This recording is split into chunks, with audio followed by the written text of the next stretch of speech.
ઓહો, અરે વાહ છે ને ભાઈ, આટલું જલ્દી રાશન લઈને આવી ગયા. ભાઈ હવે બધું ડિજિટલ થઈ ગયું છે ને એટલે બધું ફટાફટ થઈ જાય છે. એટલે હું કઈ સમજ્યો નહીં. હા તો હું તમને સમજાવું. ઉભા રહો. જો હવે આપણા જેવા આ એનએફએસએ રેશન કાર્ડ ધારકોને રેશનિંગનું અનાજ સરળતાથી મળી રહે ને એટલા માટે સીબીડીસીની એક નવી ડિજિટલ પદ્ધતિ રાજ્ય સરકારે અમલમાં મૂકી છે. અચ્છા, પણ એનાથી આપણને શું ફાયદો થાય હે ભાઈ?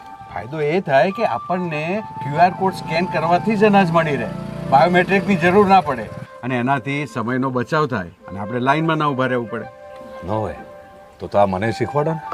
સાવ સહેલું છે. મોબાઈલ નંબર આધાર કાર્ડ અને રેશન કાર્ડ સાથે લિંક હોય તો સીધી નોંધણી થઈ જશે અને જો ના હોય તો નજીકના આધાર કેન્દ્રમાં જઈ અને આધાર કાર્ડ સાથે મોબાઈલ નંબર લિંક કરવાનો, પછી my ration app A download કરવાની અને પછી ઈ કેવાયસી કરો અને નોંધણી કરી દો બસ. મારી દીકરીએ આ રાશન કાર્ડનું કેવાયસી તો કરાવી દીધું છે, તો હવે શું કરવાનું આગળ નોંધણી કરવા? જો સમજાવું.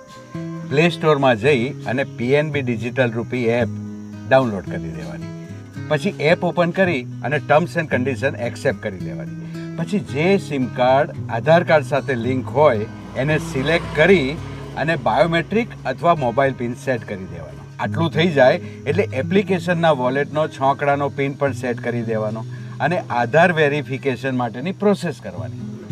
એ પછી મોબાઈલ પર એક ઓટીપી આવશે, એ તમે દાખલ કરી દો એટલે નોંધણી પ્રક્રિયા પૂરી અને પછી તમારા મોબાઈલના હોમ સ્ક્રીન પર વોલેટનું બેલેન્સ દેખાડતી સ્ક્રીન પણ આવી જશે. ભાઈ આ સરળ તો છે, પણ હારે હાલો ને દુકાને જઈને જોઈશ ને તો જ એ વધારે ખબર પડશે. હા ચાલો. ચાલ. અરે છનાભાઈ, તમે પાછા કઈ ભૂલાઈ ગયું કે હું? અરે ના રે ના, આ તો કાનજીભાઈને પેલી પીએનબી ડિજિટલ રૂપી એપથી અનાજ લેવું હતું એટલે એમની સાથે આવે છે. કાનજીભાઈ, તમારો મોબાઈલ નંબર બોલો.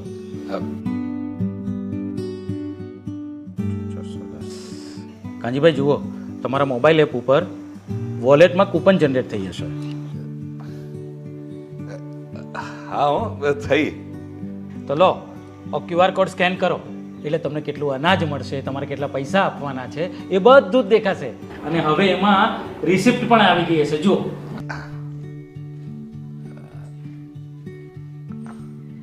હા, સ્કેન થઈ ગયું ને? હા. લાવો તમારો થેલો એટલે તમને તમારો અનાજ આપી દઉં. એ